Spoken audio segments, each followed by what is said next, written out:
Si Executive Secretary Ralph Recto umano ang balakid kaya hindi maipasapasa ang mga economic measures sa mababang kapulungan ng Kongreso, lalo na ang panukalang tapyasan ang value-added tax o VAT sa mga bilihin. Yan ang mabigat na paratang ni Batangas 1st District Representative Leandro Legarda Leviste. Magandang araw po sa ating lahat. This is Councilor Danny Dayang Hirang, ang ganda ng Pilipinas. Mahalin po natin ito at sana po ay nasa mabuti kayong kalagayan. In today's episode po dito sa ating regular live program, unang-una salamat, subscribe and like. Huwag niyong kalimutan po yung mag-subscribe at saka mag-like. And if you think na okay yung ating dinidiscuss, pwede din po ninyo i-share.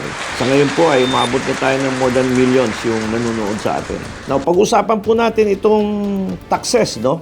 Merong proposal si Congressman Leveste at ito din yung ating pinopropose na panahon po ng kahirapan, dapat wag mag-isip yung gobyerno ng taxes. Kasi pag parating kwarta ang atong pag-usapan po natin or pera, bugbog sarado na po yung tao, very squeezed na po. Talagang pisil na yung tao. Dahilan sa mataas na po yung ating mga taxes at panahon ng krisis at yung presyo ay tumataas, ang mangyayari po dyan ay doble na po ang dagok doon sa sambayan ng Pilipino. At pag ito ay doble na yung tama sa ating kababayan, saan po pupunta yung tao?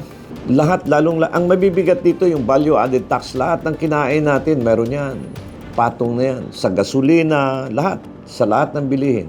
Yung sa pagkain, pag ikaw ay kumain sa restaurant, tingnan nyo yung kumain kayo ng isang chicken dyan. Makikita nyo yung resibo. Laking nakukuha. Meron din tayong expanded value-added tax. Meron ng 10%. Dinagdagan pa talaga yung ibang items, no? In-expand. Meron din tayong tinatawag na excise tax. Meron tayong tinatawag na real property tax. Lahat ng property mo na nakatayo sa lupa, ina-assess yan. Meron din tayong tinatawag na income tax.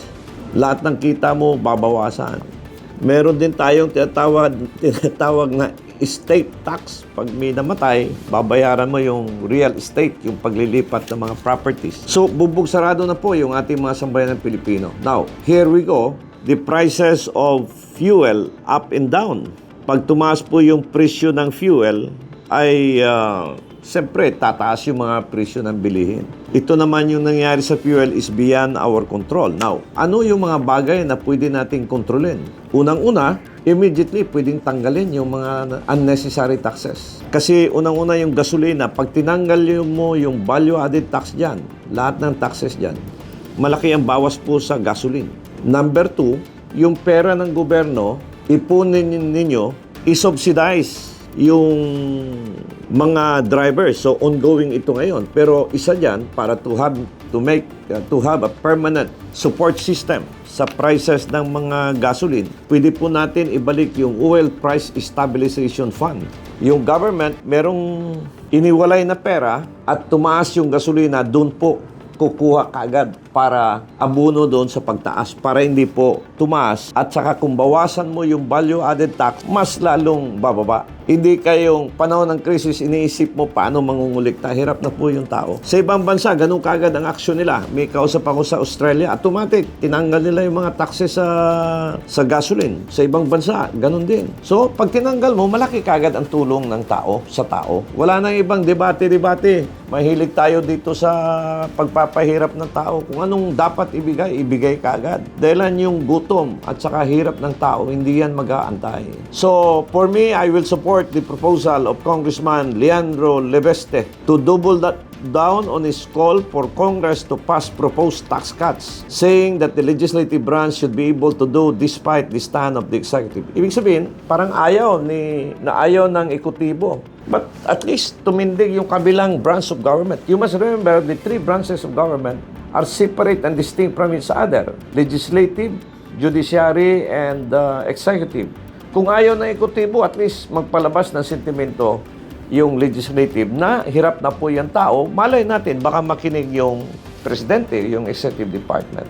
Now, pag may conflict naman, pag talagang pinipilit nila at nagagalit na yung mga tao, pwede naman pumunta sa judiciary. So, mga kaibigan, I am supportive to remove lahat ng mga hindi kailangan taxes. Inventoryohin yung pera ng gobyerno. Hanapin natin saan napunta yung mga ibang pera at doon po ilagay sa Oil Price Stabilization Fund. This is Councilor Danny Dayang Hirang. Ang ganda ng Pilipinas po. Mahalin natin ito at tuloy po tayo sa pagdadasal na sana po ay wala na pong gera at ma-release na po, mabigyan ng hustisya si dating President Rudy Duterte. God bless Philippines. See you next time. Political analyst, Danny Dayang Hirang, shares his commentaries and analysis on the latest issues. As a veteran public servant, offering his insights and critical thinking. As an educator, he speaks the truth that matters. Our seasoned legislator, Danny Dayang Hirang, is live every Monday, Wednesday, and Fridays.